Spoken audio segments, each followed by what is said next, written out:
What's going on, you guys? Eric Lee here, downtown San Antonio at the Palacio del Rio at the Hilton, celebrating the very first Latin Talks. The first ever Latin Leadership and Personal Development Global Summit is headed to Texas. Visiting 5 cities in San Antonio is the second on the tour list.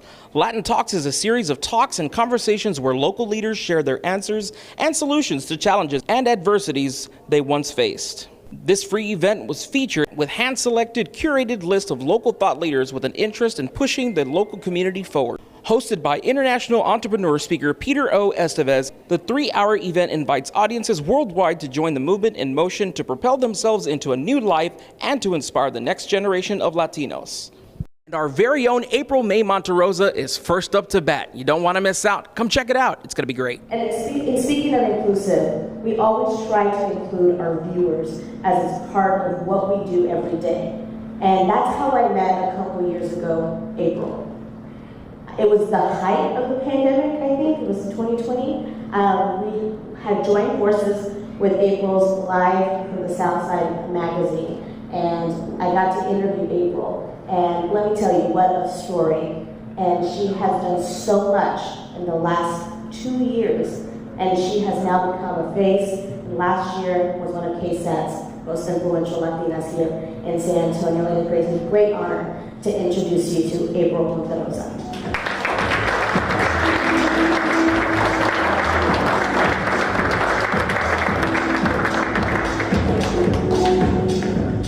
All right, good morning, San Antonio. Woo. Hey, it's kind of cool to see some of my Southside peeps in the house. I'm gonna make y'all stand up right now. Come on. Woo!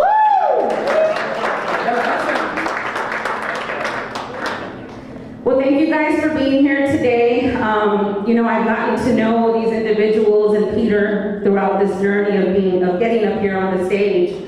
And unlike some of these powerful individuals, I did not grow up like them.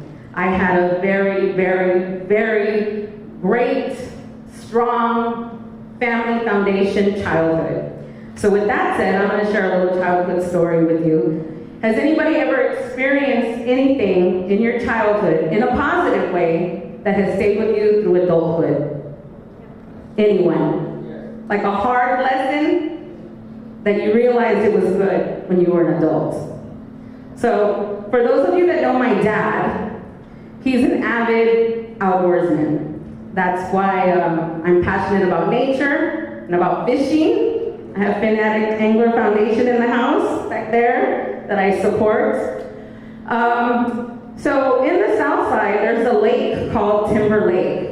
It's actually disappearing right now. You know where that's at, right, Dr. A? So my great-grandparents, they owned property that led all the way to the lake, and we would go fishing there. And my dad was always real strong, so I guess working smarter, not harder, he would grab all his tackle in one arm and me on the other, walk back and run up this hill to get to the tank, because that's where the good fish were, right? Well, I got too big one day, and he said, "You're gonna have to walk the hill by yourself." And I'm like, "No, I'm not. Just carry me like you always do." He's like, "Nah, Mom, you're big now. You gotta walk up by yourself." And I'm like, "No, I'm not walking up by myself." He literally got his tackle, and he left me there. And I'm talking 4 or 5 in the morning. All the creepy crawlers, all the animal noises are going on. Yeah, it's a little scary. I was probably like in 4th or 5th grade. But he left me there. Walked up, went up, left me there. So I'll never forget how I felt, because that stayed with me to now. I was, of course, scared. I was upset. I was angry, like, "Really, Dad, you're gonna leave me here? Like, how could you do this to me?" And then I thought, well, I know what's going on up there. He's gonna catch fish, we're gonna see the sunrise. Like, I'm missing all of it. So I either stay down at the bottom of the hill, or I take that muddy climb. So I did 4th grade, climbing up that hill. And I remember looking to the bottom, right in the middle. And I'm like, man, I think I'm just gonna go back, because this is scary. The climb is scary. but I didn't. Kept going up, and then I fall and slip, and I'm all full of mud. My hands and my feet were already full of mud, and I'm completely dirty, but I kept going. When I reached the top, I thought, man, Dad's gonna be proud of me, he's gonna say something. No, he turns over and says, wipe yourself, I had a few bites and you missed it. But I felt good because I got up there by myself. And that's something that I have taken with me throughout all of my challenges, throughout all of the crazy things that life has brought me. So anytime a challenge comes my way, I think of the uphill climb. I think, okay, whether it's personal or professional, and it's a challenge or a crisis or whatever you want to call it, I think of the bottom. Do I stay at the bottom of the hill and, I don't know, regret not trying to make things better, regret not trying to reach that goal? Do I just stay stuck? Because we all have a choice, right? We can either stay stuck at the bottom of the hill, we can take that climb and not know what that's gonna bring, and then we can get to the top. So that has stayed with me. Whenever I'm in a business deal, or I'm dealing with my family or anything like that, it's always the climb for me, because then you have to figure out, all right, I'm gonna fall in the mud a few times, I'm gonna get stuck, what am I gonna do? So my climb is the moving forward, what I'm gonna miss out, the not turning back, the conquering of the fears, and most of all, growth. Whether it's accomplishing something, whether it's, fixing family issues, whether it's fixing friendships, whatever it is. That climb, no matter how rough and tough it is, at least you're getting over it. You're not staying stuck at the bottom of the hill. So when you do achieve that, that's when you have that pride, that sense of accomplishment. And it's crazy because it took me a very long time to be proud of myself. I was that little girl again climbing the hill, like my dad didn't acknowledge my muddy climb up there, because that's how real life is. Nobody cares what you're doing, so you need to care about what you're doing for yourself. I've learned that being in the media world. People are mean, people are tough, and the right people will stick with you. I've learned that.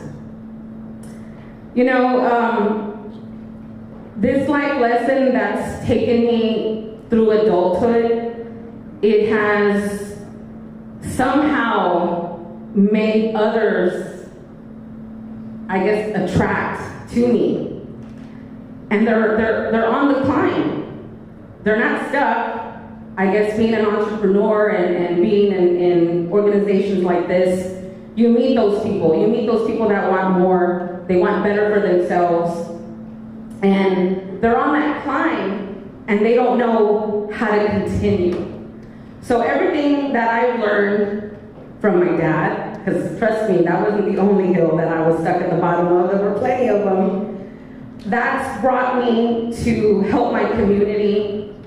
It's led me to people that can provide resources to my community to better their lives. But I always give them the story of the climb, because at the end of the day, it's up to you. You can either stay at the bottom of the hill, feel sorry for yourself, feel stuck, not move forward, or you take the climb. And sometimes it's not muddy and messy. Sometimes it's great. Sometimes it's easy.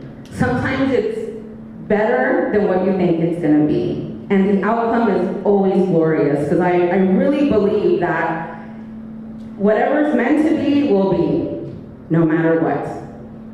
So for you guys, what I want you to take away from my Latin talk today is have enough self-love to push yourself. Whatever it is, whether it's a job you hate, you're in a relationship you're not happy with, whatever, get out. Love yourself enough to get out. It's not that hard. That's the climb. Also, no one's gonna do the hard work for you. I have a lot of aspiring entrepreneurs in here. No one's gonna do the work for you, they know that. I can only help so much, mentors can only help so much. Whoever you reach out to, they're not gonna do the work for you. And no one is definitely gonna save you at the bottom of the hill. I know that, that's real life. So remember that, and be proud of yourself. There's nothing wrong with that. It took me years. I've had friends and family telling me all these things, and it's like, I don't even feel like I'm done. I feel like I have a lot to do. But there's nothing wrong with being proud of yourself. So definitely be proud of yourself. And when you're motivated, I've learned this. Me being motivated, me having to figure out how to motivate myself, going through a crappy marriage, going through loss, going through being fired, quitting a job I hated. I mean, I've gone through all kinds of things before my life now. And it's up to you. It's up to you to really dig in deep and move forward. So I hope you guys enjoyed my Latin talk.